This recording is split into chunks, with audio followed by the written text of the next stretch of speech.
Friends, welcome to my channel. ಎಲ್ಲರೂ ಹೇಗಿದ್ದೀರಾ? I hope ಎಲ್ಲರೂ ಚೆನ್ನಾಗಿದ್ದೀರಾ ಅಂದ್ಕೊಂಡಿದ್ದೀನಿ. ಹಾಗೆ ನನ್ನ ಚಾನಲ್ನ ಸಬ್ಸ್ಕ್ರೈಬ್ ಮಾಡ್ಕೊಂಡು ನೋಡ್ತಿರೋದಕ್ಕೆ ಥ್ಯಾಂಕ್ ಯು. ಹಾಗೆ ಇವತ್ತು ಸ್ವಲ್ಪ ಹುಷಾರಿರಲಿಲ್ಲ, ಮಗಳಿಗೂ ಕೂಡ ಹುಷಾರಿರಲಿಲ್ಲ, ಸೊ ರಜಾ ಹಾಕ್ಸಿದ್ದೆ ಇವತ್ತು. ಮಾನ್ಯ, ಯಾಕೆ ಸ್ಕೂಲಿಗೆ ಹೋಗಿಲ್ಲ?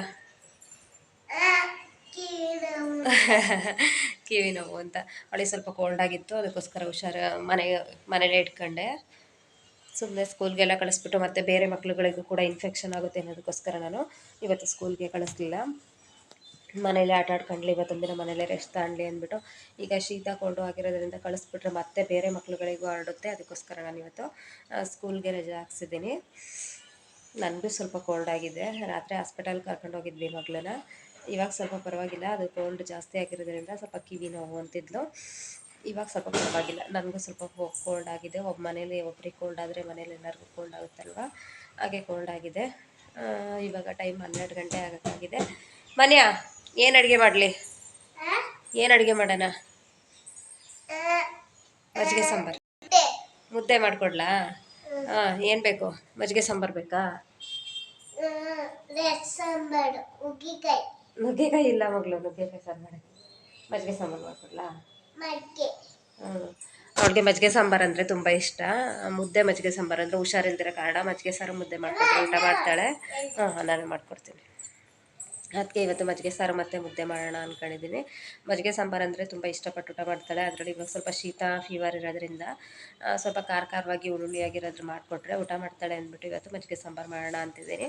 ಆ ರೆಸಿಪಿನೂ ಕೂಡ ನಿಮಗೆ ಶೇರ್ ಮಾಡ್ತಾಯಿದ್ದೀನಿ, ಬನ್ನಿ ನೋಡ್ಕೊಬರೋಣ. ಹುಷಾರಿಲ್ಲ ಅಂತ ರಜೆ ಹಾಕ್ಸಿದ್ರೆ ಅಂತೂ ಮನೇಲಂತೂ ಸುಮ್ಮನೆ ಅಂತೂ ಕೂರಲ್ಲ. ಏನಾದರೂ ಒಂದು ಕೆಲಸ ಅಂತೂ ಮಾಡ್ತಾನೆ ಇರ್ತಾಳೆ ನನ್ನ ಮಗಳು. ಬುಕ್ಸ್ ಹರಡೋದು ಏನಾದರೂ ಒಂದು ಹರಡ್ತಿರ್ತಾಳೆ. ಏನು ಮಾಡೋಕ್ಕಾಗಲ್ಲ, ಮಕ್ಕಳಿರೋ ಮನೇಲಿ ಅವ್ರಿಗೂ ಕೂಡ ಬೋರ್ ಆಗುತ್ತಲ್ವ, ಅರೋತಾರೆ, ಇದು ಮಾಡ್ತಾರೆ, ಏನು ಮಾಡೋಕ್ಕಾಗಲ್ಲ. ನಾವು ಅದನ್ನು ಮ್ಯಾನೇಜ್ ಮಾಡ್ಕೋಬೇಕಾಗುತ್ತೆ. ಹಾಗೆ ಇವಾಗ ಅವಳನ್ನ ಆಟ ಆಡೋಕ್ಕೆ ಬಿಟ್ಬಿಟ್ಟು ನಾನು ಇವಾಗ ಅಡುಗೆ ಮಾಡೋಕ್ಕೆ ಬಂದೆ. ಅವಳು ಏನಾದರೂ ಒಂದು ಮಾಡ್ತಿದ್ರೆ ನಮಗೂ ಕೂಡ ಗೋಳು ಇಕ್ಕೊಳ್ಳಲ್ಲ, ಸುಮ್ಮನೆ ಅವಳ ಪಾಡಿಗೆ ಅವಳು ಆಟ ಆಡ್ತಾಳೆ. ಅದಕ್ಕೋಸ್ಕರ ನಾನು ಏನಾದರೂ ಮಾಡ್ಕೊಳ್ಳಿ ಅಂದ್ಬಿಟ್ಟು ಆಟ ಆಡೋ ಮಗಳು ಅಂದ್ಬಿಟ್ಟು ಬಿಟ್ಬಿಟ್ಟು ನಾನು ಇವಾಗ ಅಡುಗೆ ಮಾಡೋಕ್ಕೆ ಬಂದೆ ಒಳಗಡೆ.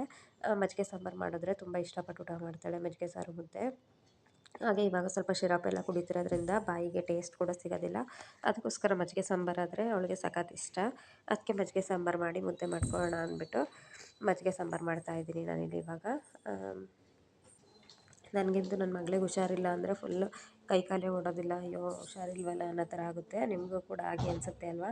ಮಕ್ಳುಗಳಿಗೆ ಹುಷಾರಿಲ್ಲ ಅಂದರೆ ನಮಗೇನಾದರೂ ಪರವಾಗಿಲ್ಲ, ಮಕ್ಳುಗಳಿಗೆ ಹುಷಾರಿಲ್ಲ ಅಂದರೆ ಒಂಥರ ಟೆನ್ಷನ್ ಆಗುತ್ತೆ. ಸ್ವಲ್ಪ ಫೀವರೇ ಆಗಲಿ, ಸ್ವಲ್ಪ ಶೀತನೇ ಆಗಲಿ, ಏನಾದರೂ ಸ್ವಲ್ಪನೇ ಆಗಿದ್ರೂ ಕೂಡ ತುಂಬ ಟೆನ್ಷನ್ ಆಗುತ್ತೆ. ನಿಮಗೂ ಕೂಡ ಹೀಗೆ ಆಗುತ್ತೆ ಅಲ್ವಾ? ಹೀಗೆ ಆಗುತ್ತೆ ಅಂದರೆ ಕಮೆಂಟ್ ಮಾಡಿ ತಿಳಿಸಿ ನನಗೆ. ಹಾಗೆ ನಾನಿಲ್ಲಿ ಈರುಳ್ಳಿ ಮತ್ತು ಬೆಳ್ಳುಳ್ಳಿ, ಜೀರಿಗೆ, ಹಸಿಮೆಣ್ಸಿನ್ಕಾಯಿ ಎಲ್ಲ ಮಜ್ಜಿಗೆ ಸಾಂಬಾರಿಗೆ ಏನೇನು ಬೇಕಾಗುತ್ತೆ ಎಲ್ಲ ರೆಡಿ ಮಾಡ್ಕೊತಾ ಇದ್ದೀನಿ. ಹಾಗೆ ಒಂದು ಸಲ ಬಂದೆ ಏನು ಮಾಡ್ತಿದ್ದಾಳೆ ನೋಡೋಣ ಅಂದ್ಬಿಟ್ಟು ಬರ್ಕಂತ ಸುಮ್ಮನೆ ಅವಳ ಪಾಡಿಗೆ ಅವಳು ಕೂತಿದ್ಲು. ಏನಾದರೂ ಕಿತಾಪತಿ ಮಾಡಿರ್ತಾಳೆ, ನಾನು ಒಳಗಡೆ ಹೋಗಿ ಏನಾದರೂ ಮಾಡೋದ್ರೊಳಗಡೆ ಇಲ್ಲಿ ಬಂದು ಏನಾದ್ರು ಮಾಡ್ಕೊಬಿಟ್ಟಿರ್ತಾಳೆ. ಅದಕ್ಕೋಸ್ಕರ ನಾನು ಒಂದು ಸಲ ಅಡುಗೆ ಮಾಡ್ತಿದ್ರು ಬಂದು ಚೆಕ್ ಮಾಡ್ತಾ ಇರ್ತೀನಿ, ಏನು ಮಾಡ್ತಿರ್ತಾಳೆ ಅಂದ್ಬಿಟ್ಟು ನೋಡ್ಕೊಂಡು ಹೋಗ್ತಾರೆ. ನಮ್ಮ ಹುಷಾರಲ್ಲಿ ನಾವಿದ್ರೆ ಒಳ್ಳೇದಲ್ವ.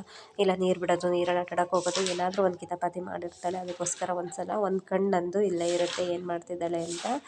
ಮನೇಲಿದ್ರೆ ಅಂತೂ ಒಂದು ನಿಮಿಷದ ಕೆಲಸ ಅಂತೂ ಫ್ರೀ ಅಂತೂ ಸಿಗೋಲ್ಲ. ಅವಳಿದ್ರೆ ಅಂತೂ ಬರೀ ಫುಲ್ ಅವಳು ನೋಡ್ಕೊಳ್ಳೋದು, ಅಡುಗೆ ತಿಂಡಿ ಅದರಲ್ಲೇ ಆಗೋಗುತ್ತೆ.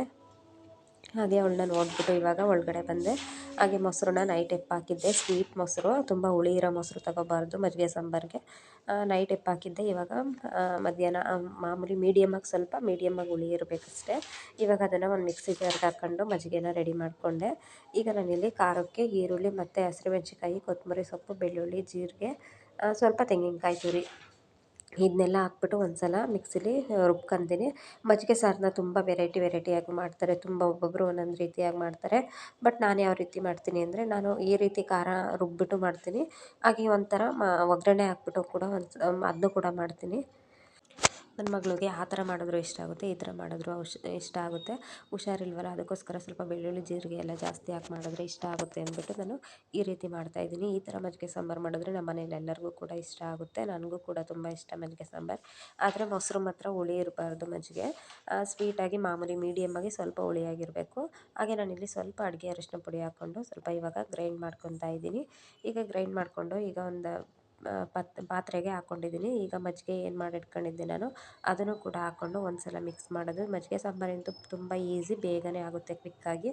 ಹಾಗೆ ಊಟ ಮಾಡಲಿಕ್ಕೂ ಕೂಡ ಮುದ್ದೆ ಜೊತೆ ಅನ್ನದ ಜೊತೆ ಕಾಂಬಿನೇಷನ್ ಕೂಡ ತುಂಬ ಚೆನ್ನಾಗಿರುತ್ತೆ. ನೀವು ಕೂಡ ಈ ರೀತಿ ಟ್ರೈ ಮಾಡಿಲ್ಲ ಅಂದರೆ ಒಂದು ಸಲ ಟ್ರೈ ಮಾಡಿ ನೋಡಿ, ಹೇಗೆ ಬಂತು ಅಂತಲೂ ಕೂಡ ನನಗೆ ತಿಳಿಸಿ.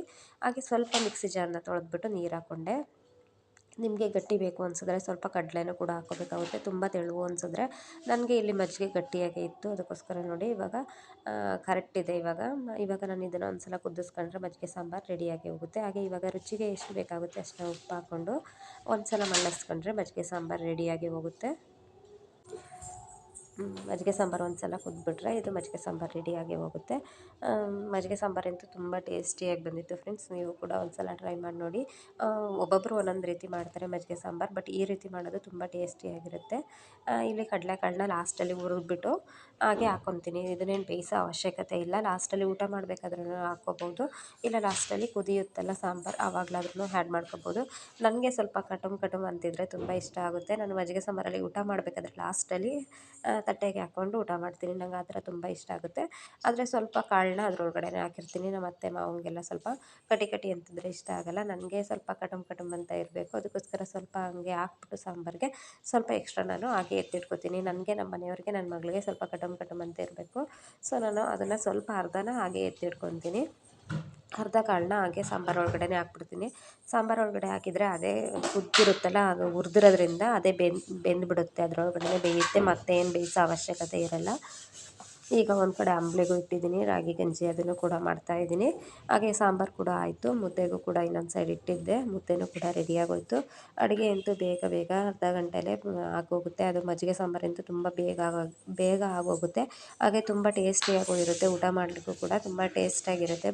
ಅದರಲ್ಲೂ ಹುಷಾರಿಲ್ಲ ಅಂದಾಗಂತೂ ನಾನಂತೂ ಮಜ್ಜಿಗೆ ಸಾಂಬಾರು ಇಲ್ಲ ಹುಳಿಕಾಳು ಹುಳಿ ಆ ಥರನೇ ಮಾಡೋದು ಜಾಸ್ತಿ. ಯಾರಿಗಾರು ಸ್ವಲ್ಪ ಶೀತ ಕೆಮ್ಮು ಆಯಿತು ಅಂದರೆ ಸ್ವಲ್ಪ ಮಜ್ಜಿಗೆ ಸಾಂಬಾರನ್ನೇ ನಾನು ಜಾಸ್ತಿ ಮಾಡೋದು. ಬಾಯಿಗೆ ತುಂಬ ಟೇಸ್ಟ್ ಅನಿಸುತ್ತೆ, ಅದಕ್ಕೋಸ್ಕರ ನಾನು ಮಜ್ಜಿಗೆ ಸಾಂಬಾರು ಮಾಡ್ತೀನಿ. ಈಗ ಕಡಲೆಕಾಳನ್ನ ನೋಡಿ ಈ ರೀತಿ ಹುರಿದ್ಬಿಟ್ಟು, ಇದನ್ನೇನು ಬೇಯಿಸೋ ಅವಶ್ಯಕತೆ ಇಲ್ಲ, ಹುರಿದ್ಬಿಟ್ಟು ಒಂದು ಸಲ ಹಾಕಿದ್ರೆ ಸಾಕಾಗುತ್ತೆ.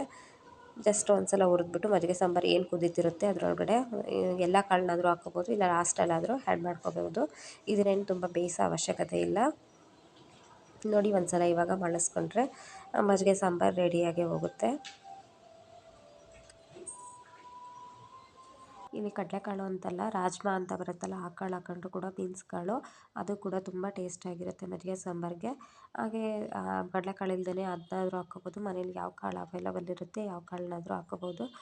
ರಾಜ್ಮಾ ಅಂತ ಕಾಳನ್ನೆಲ್ಲ ಹಾಕ್ಕೊಂಡ್ರೆ ಸ್ವಲ್ಪ ಹುರಿದ್ಬಿಟ್ಟು ಒಂದು ಕುಕ್ಕರಲ್ಲಿ ವಿಷಲ್ ಕೂಗಿಸ್ಕೊಂಡ್ರೆ, ಒಂದು ವಿಷಲ್ ಕೂಗಿಸ್ಕೊಂಡು ಆಮೇಲೆ ಹಾಕಿದ್ರೆ ಸರಿಯಾಗುತ್ತೆ ಮಜ್ಜಿಗೆ ಸಾಂಬಾರಿಗೆ. ಅಥವಾ ತಡ್ನಿಕಾಳು ಅದು ಕೂಡ ಹುರಿದ್ಬಿಟ್ಟು ಒಂದೆರಡು ವಿಷಲ್ ಕೂಗಿಸ್ಕೊಂಡು ಆಮೇಲೆ ಕಾಳನ್ನ ಆ್ಯಡ್ ಮಾಡಿದ್ರೆ ಅದು ಕೂಡ ತುಂಬ ಟೇಸ್ಟಿಯಾಗಿರುತ್ತೆ ಮಜ್ಜಿಗೆ ಸಾಂಬಾರು. ನಾನಿಲ್ಲಿ ಕಡಲೆಕಾಳಿತ್ತು, ಸೊ ನಾನು ಅದಕ್ಕೋಸ್ಕರ ಕಡಲೆಕಾಳನ್ನ ಹಾಕಿದ್ದೀನಿ.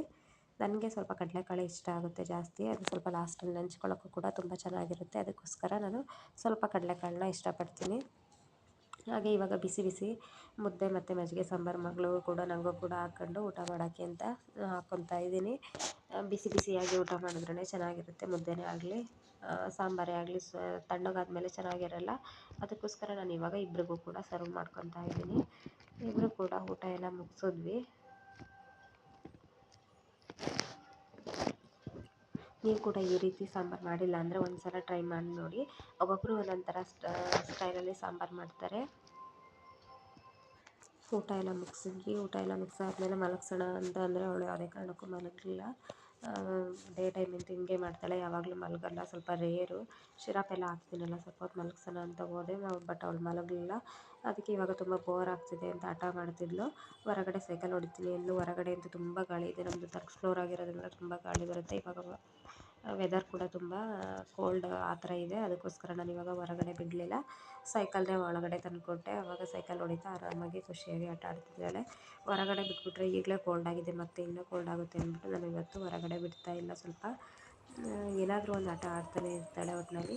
ಹಾಗೆ ವಿಡಿಯೋ ಇಷ್ಟ ಆದರೆ ಲೈಕ್ ಮಾಡಿ, ಶೇರ್ ಮಾಡಿ. ಹಾಗೆ ನನ್ನ ಚಾನಲ್ನ ಯಾರಾದರೂ ಸಬ್ಸ್ಕ್ರೈಬ್ ಮಾಡ್ಕೊಳ್ದೆ ನೋಡ್ತಿದ್ರೆ ದಯವಿಟ್ಟು ಸಬ್ಸ್ಕ್ರೈಬ್ ಮಾಡಿಕೊಂಡು ಸಪೋರ್ಟ್ ಮಾಡಿ. Thank you all. ಬಾಯ್.